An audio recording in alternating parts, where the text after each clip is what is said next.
بڑے سوچ سمجھ کے، اور پھر ریاست کا اس طرح عمل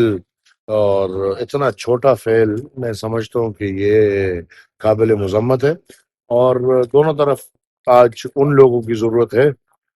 جو امن کی بات کرتے ہیں، وہ اگر ہندوستان میں ہو یا پاکستان میں ہو، یہی دن ہے کہ ہمیں امن کی بات کرنی چاہیے، اور ہمیں لڑائی سے کوئی فائدہ نہیں۔ سر اگر اس طرف سے کوئی وار کیا جاتا ہے اس کا جواب بھی ہم لوگ امن سے دیں گے، یا کوئی اینٹ کا جواب پتھر سے دینا چاہیے؟ دیکھیں، اس کے لیے تو ہم نے الحمدللہ لاکھوں میں لوگ بھرتی کیے نا، اور یہ ان کا کام ہے، یہ ہمارا کام نہیں ہے۔ نہیں یہ مطلب جواب دینا چاہیے یعنی کہ ظاہر سی بات ہے، اس کو ان کا کام کیا ہے؟ اسی دن کے لیے تو وہ بھرتی ہیں، وہ پھر الگ بات ہے، سیلف ڈیفenس، مورالٹیز، وہ الگ بات ہے، اور پھر ہم چاہیں گے کہ وہ لوگ اپنا بنیادی کام کریں، باقی سارے کام چھوڑ کے اپنا بنیادی کام کریں، پوری قوم ان کے ساتھ کھڑی ہے انشاءاللہ۔